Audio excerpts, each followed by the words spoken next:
We're looking at Alexander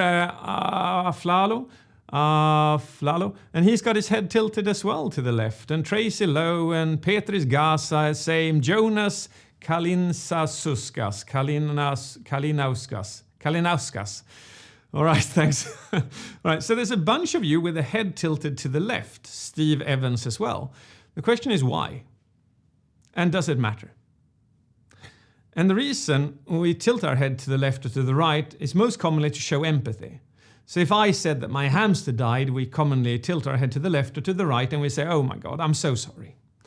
So when you tilt your head like you're doing, some of you are doing at the moment, you show me that you are an active listener to what I'm saying and you're showing empathy for what's being said. Now I can see some of you, like Jonas Kalinauskas, is also nodding his head when I speak. Right? So why is he doing that? I can hardly see him, but he's still doing it. And there's several of you doing this.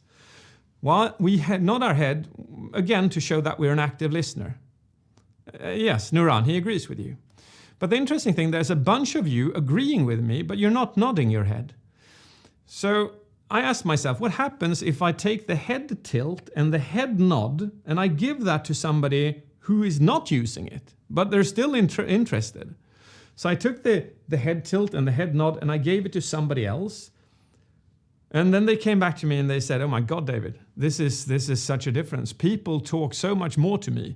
They are so much more engaged in the conversation this week. I haven't experienced anything like this before, David. So what I'm saying here is that you may be interested, but you not showing interest will reduce the efficiency of your communication.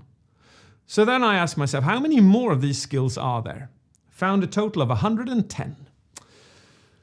And in classic school manner, this is what they look like. So I love building matrices for everything. Actually, I'm going to invite my colleague, my amazing Alexander. So Alexander, yes, welcome in again. Hello. My favorite friend in the world. Thank you. He is going to try out a couple of skills. Myself? Yes, he's going to do these, okay? He's the best. Nina loves you. Yes. Right, so what we're going to do now is this. I'm going to ask Alexander to present something. Here, I want you to present this remote. Ooh. You'll be given 15 seconds to do so. And when he's done this, I want you to try it as well. So he's going to present the remote for 15 seconds. When he's done that, I'm going to add a couple of these skills just to show you what the impact is. And the skills I add is also the skills I want you to practice. So listen attentively. But first 15 seconds without any new added skills. Go. This is the most amazing remote control there is in the world to control your PowerPoint. It only has 4 different buttons that will control back, forth, shut down the thing behind you, and the amazing laser pointer that should be used never. Okay, cool. So that was a presentation of a remote control. So I'm going to have a look at this chart and I'm going to say this to Alexander. Please add number 44. This is one of the 2 most important skills of all 110. This is called functional gestures. He had a couple of them going like this where he showed some kind of progress, but they were very indistinct and they were a bit too quick. So I'm going to ask you again. This is not rehearsed though, so it can go in any way or any form. So yeah, just bear with him. Still 15. Yeah, well, I'm going to give you 20 because it'll take a little bit more time. So functional gestures, this is the first skill I want you to start applying in your communication and in your presentation. This is what it looks like. Ladies and gentlemen, this is the most amazing remote control there is in the entire world. It has 4 simple buttons: back, forth, stop showing whatever's behind you, and the laser pointer, which should be used never. Okay, cool. That's well done. Well done to Alexander. Okay. Now, the question is then, did I ask him to use more emphasis? Did I ask him to use more volume? Did I ask him to increase speed? Did I ask him to use more facial expressions? Did I ask him to move his body? No. And the reason all of this happened was because these are interconnected.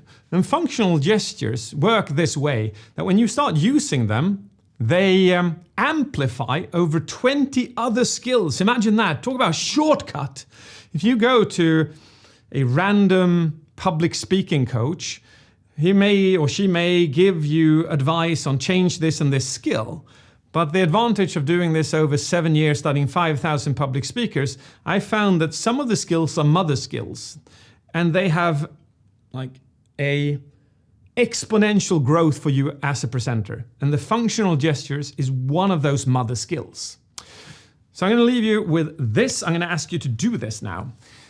So see to that you have your hands in camera, and both me and Alexander will be checking you out and see how you move your hands. You take that screen. Like a ripple effect. That's exactly correct, Lindsay.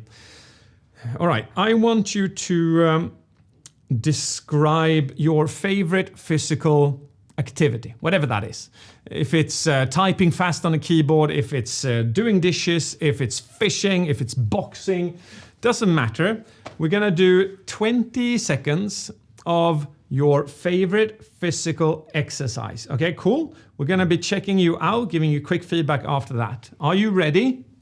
Okay.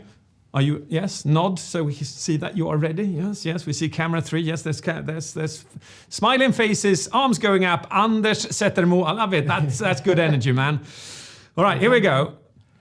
Go. 20 seconds. Your favorite physical exercise. Use gestures. Yes. I can see that. Yeah, nice. yes. Robin as well. Okay, we'll stop there.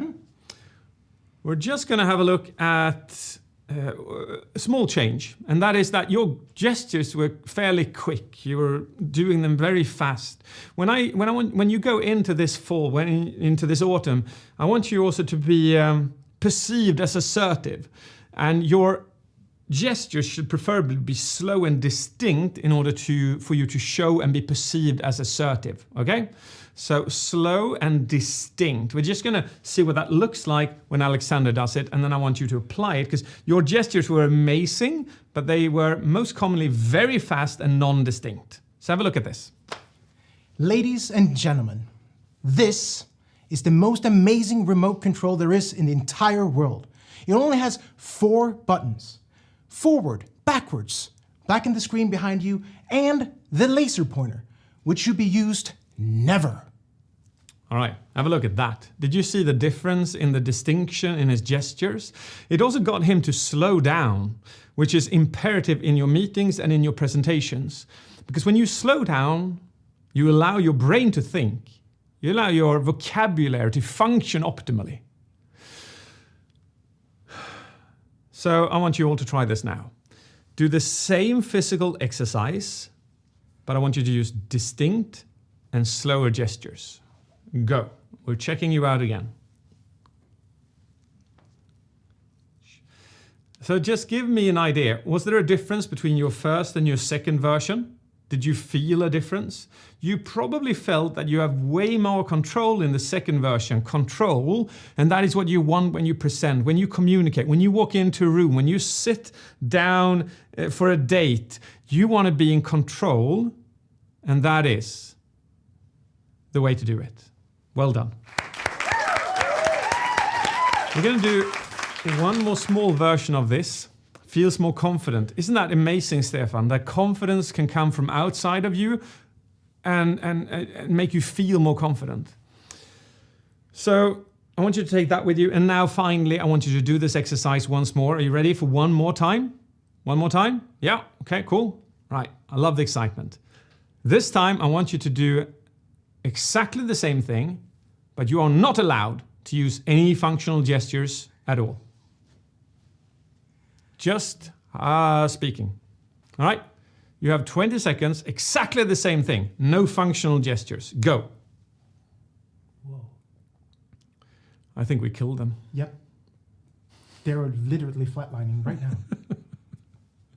Nothing's happening. Are you still there? Yeah, they're still there. Barely. Eleanor is just shocked. Somebody just stopped talking because... All right, we'll stop there. I want to ask you here, what was the difference here? I assume that the difference is that it was less emotional, right? It was less emotional. Could this be correct? It was less emotional. It's a huge difference. So here we go. you as a presenter, very often in corporate situations, what we see is that the presenter, the manager, grabs the laser controller, pops over into the corner over there, and then starts flapping it about on the PowerPoint. Have you ever seen anyone do that? Huh? Have you ever seen anyone just stand in the corner, flapping their laser pointer around? Yeah, okay. What they're literally doing is they are killing emotion, which I did by disallowing your functional gestures. They are killing assertiveness because they're over there.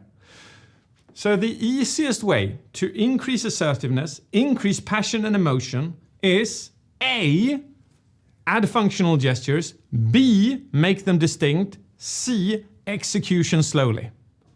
See to that you've written these down, because just these skills will make you, people will simply perceive you so differently in a great way. I love the comment there. I'm half Italian, so if I don't do gestures, I'm dead. That's a good one. Yeah. I love that, Andy. But I've coached a lot of Italians. It feels like I've coached people from literally at least every Western country in the world. And I'd say that Italians, amazing gestures, but it is difficult to make them truly functional, because they are mostly emotionally driven and they're not about function. So usually that is tricky to get Italians to start using truly just functional gestures.